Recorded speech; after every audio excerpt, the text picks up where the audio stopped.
안녕하세요. 안수민입니다. 오늘은 제가 20대 때 가장 고민했던 부분을 하나 얘기할까 합니다.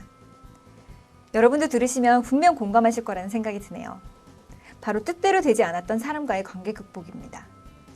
사람은 사람으로 얽혀져 있습니다. 하지만 모든 관계가 좋고 쉬운 것만은 아닙니다. 상하관계, 친구나 동료 관계, 가족관계, 연인관계, 이렇게 사람 간의 관계에서 오는 스트레스는 피할 수 없는 숙제입니다. 모든 상황에서 가장 힘든 것은 그 사람과의 관계이기 때문이죠. 서로가 서로를 설득시켜야 하고 또 서로가 서로를 배려해야 하고, 만약 이런 커뮤니케이션이 이루어지지 않으면 트러블이 생겨 결국 스트레스로 이어지게 되는 겁니다.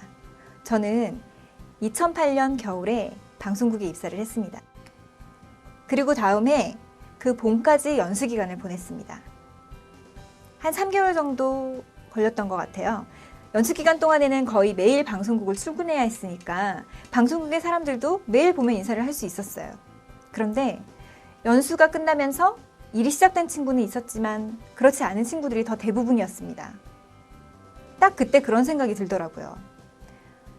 앞으로 뭘 어떻게 해야 하지? 이런 생각. 마냥 일을 기다릴 수도 없고 그렇다고 일을 스스로 만들어낼 수도 없었으니까요. 저희 배우들은요, 선택을 당하는 입장이지 선택을 할 수 있는 입장은 아니거든요. 그런데 두렵긴 했지만 한 가지 접근이 가능한 일을 알고 있었어요. 연수 기간에 선배들한테, 감독님들한테 니네 얼굴 좀 자주 비춰라. 그래야 일이 많이 들어온다. 라는 얘기를 자주 들었거든요. 사실 다는 알고 있었어요. 그런데 저희한테 감독님들이 너무 어려운 존재였기 때문에 웬만한 강심장이 아니고는 접근할 용기가 안 났던 거죠. 어쨌든 저는 방송국에 매일 출근을 하기 시작했습니다. 드라마국에 올라가서는 눈이 마주치건 마주치지 않건 간에 큰 소리로 막 창피함을 무릅쓰고 인사를 했어요. 처음에는 매일 갔지만 시간이 지날수록 저도 이틀에 한 번, 3일에 한 번, 나중에는 일주일에 한 번 이렇게 가게 되더라고요. 방송국 드라마국에 가면은 감독님들의 자리가 쭉 있거든요.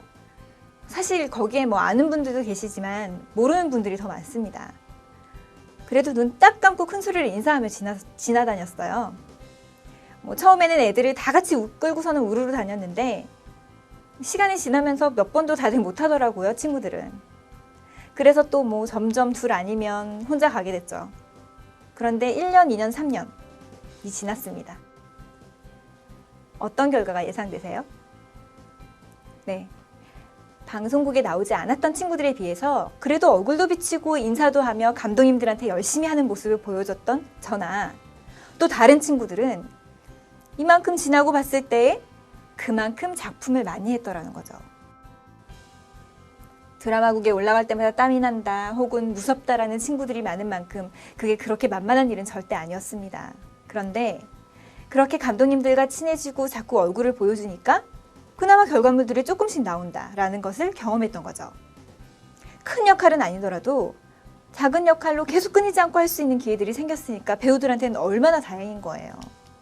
어쨌든 저는 지금도 가끔 방송국 근처에 갈 일이 있으면 꼭 들러서 다는 아니더라도 아는 감독님들께 꼭 인사를 하고 옵니다.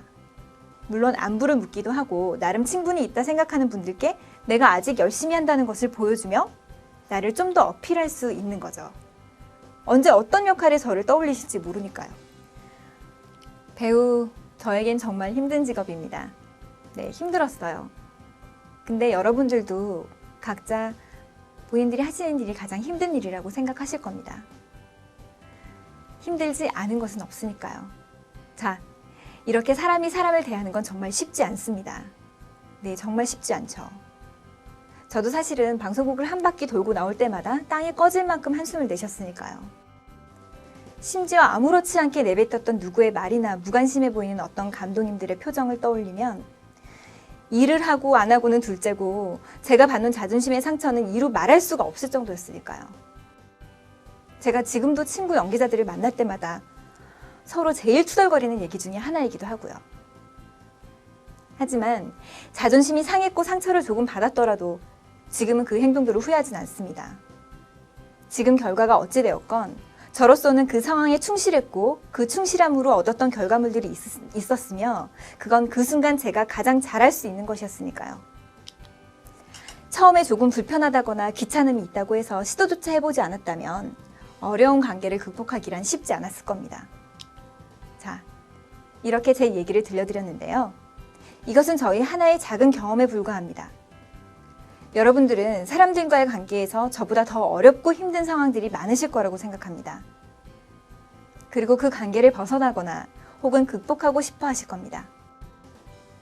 제가 어려운 관계를 극복하고 나아가 궁극적인 목표를 얻기 위해 수없이 방송국을 드나든 것처럼 여러분도 내가 할 수 있는 최소한의 것부터 행해 보십시오.